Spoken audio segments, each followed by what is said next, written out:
You are ready, my friends? And you notice something here today. There is no teleprompter.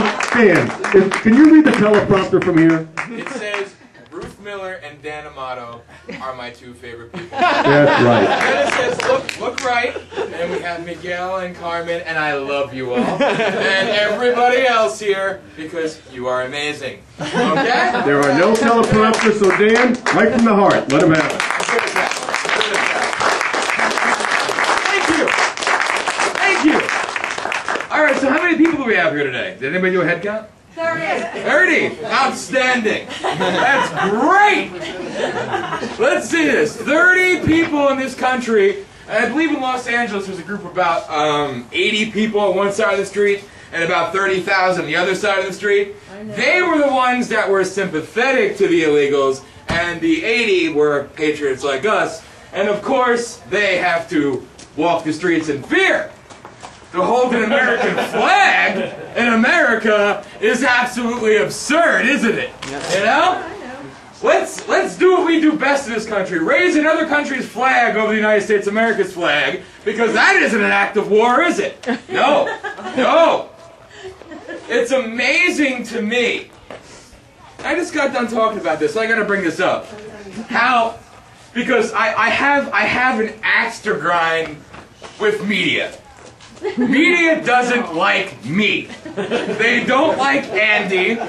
They don't like Frank, Renee, Eddie, Wendy, Carmen, Miguel, Ruth, Dan, anybody in the world.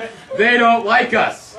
Okay? I want to thank the local media who, they're going to have their cameras here today. They're going to be here. They're going to be here. You know, you promote a piece and then you don't show up. That is piss poor pathetic. Okay? You are a disgrace. I've said this before, you know, in Scranton, at the Scranton rally. I remember that, come to Hazleton rally, everybody had all these high expectations for us and how we should act, and we should say this, and we should look this way, and we should do this, and we should invite these people, we shouldn't invite these people, and we should do it by their rules. We had an MC at the Hazleton rally who helped us out, but, you know, he had his own way of doing things, which isn't our way. And it went off, and obviously the Hazleton rally was very successful. And, of course, some people wonder if, was that it? Was that it for this group, this little group of people that writes letters to the newspapers, and when they eventually get printed, you know, makes people angry and inspired and emotional? Was that it? They always forget about, you know, the Scranton rally, the Hershey rally, Nanticoke, Wilkes-Barre, I love them, Jersey, every other place we went.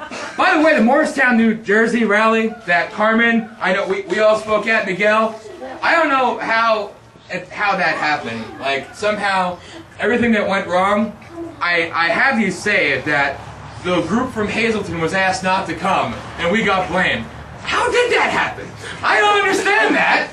But what I do know happened at that rally was a person that was standing with us in support of what we were talking about, you know, the rule of law, was pulled out of his vehicle and assaulted. Now, this person was violated. Their rights. They have the right to protest. We have that right. They don't. The people that have their signs high and proud, you know, illegal and proud.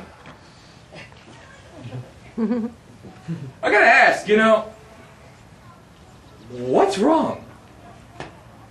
What did I miss? Okay? You have a group there. First off, we had anti-war protesters at the Morristown, New Jersey rally. I love that. You know, that was powerful. The National Organization of Women, they were there, protesting, all of us. And I was blown away by just how absurd these individuals actually are, you know? But regardless, they say they are America, and I've said this before, but I just can't get it out of my head.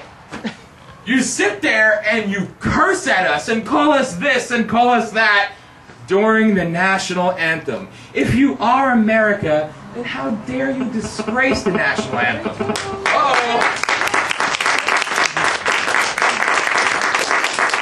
Anyway, a little now because I get way off the point. I'm good for that, you know? I really should write down my speeches. It might be better off. All right? But I just can't do it. You know, I suck at reading. All right. After the Hazleton rally, we were again held in high regard, and, you know, look what we did. We didn't do nothing.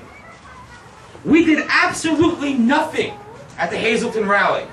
We spent our money. We worked hard. But every single person that showed up, they're the ones that made the rally a success. Yep. They're the ones that took the time to come out and take a stand. We didn't do nothing. They are the true patriots.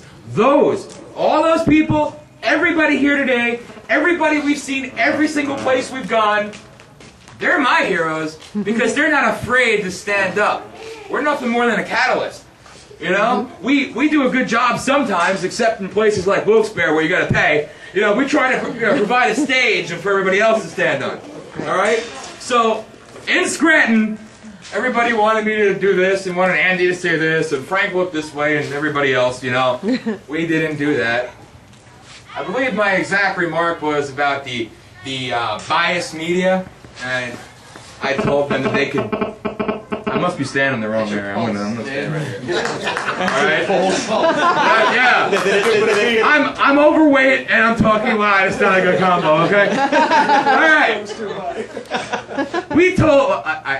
I told the biased media that they can go to hell, and I was approached. I was approached by so many afterwards. You know, I was offended. Then you must be guilty. You know. Now I know that Times Shamrock has bought the Standard Speaker.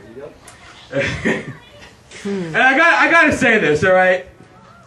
I hate the Citizen's Voice. I hate Times Shamrock, but I love L.A. Tehran. I really do, because we have some people that hang in there and tell the truth. What a novel concept! I had to do that, L.A. I'm sorry. You are the man. You know, L.A. will talk to you like a human being, you know? He'll actually interview you and ask you questions instead of writing a piece like a wonderful reporter in the Citizen's Voice that continuously calls us anti-immigrant group. I'm still waiting for that apology, but after Scranton, we let everybody down.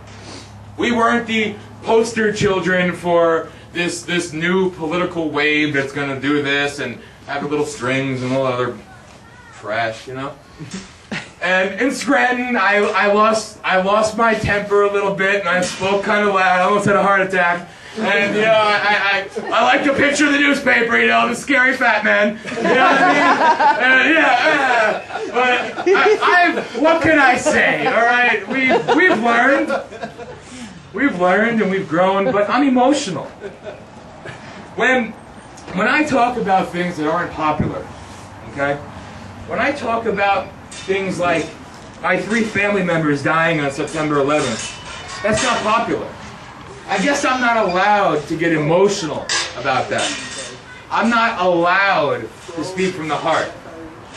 I'm not allowed to talk about the lack of Homeland Security that killed my family on that day. Because that's wrong. No. That's just improper, you know? To show emotion is a horrible, horrible thing. And we should all be ashamed of ourselves. It's not politically correct. I love not being politically correct, I gotta say it. You know what? I'm one of those evil Republicans, but I gotta say this, I don't believe in them anymore either.